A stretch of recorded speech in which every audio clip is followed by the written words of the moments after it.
SH and all that. But because there was no time for them to write a speech, because I arrived late at night, nikasema basi wacha niende ningangane, ile tatokea tutangangana naye.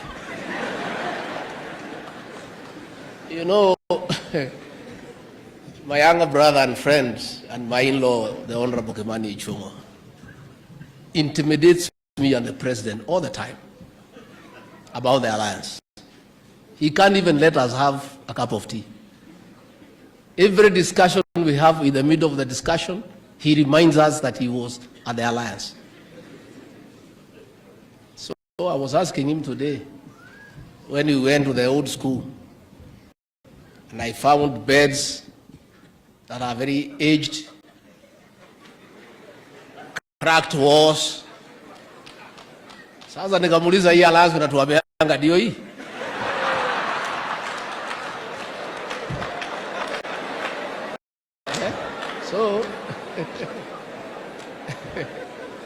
So I have come here and I'm not intimidated because my brother Kimani wants to intimidate me.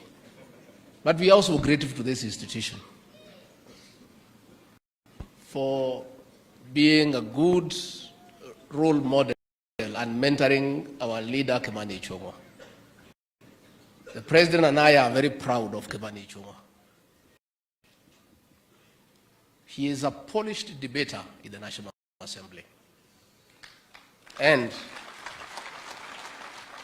he pushes government agenda with passion and commitment.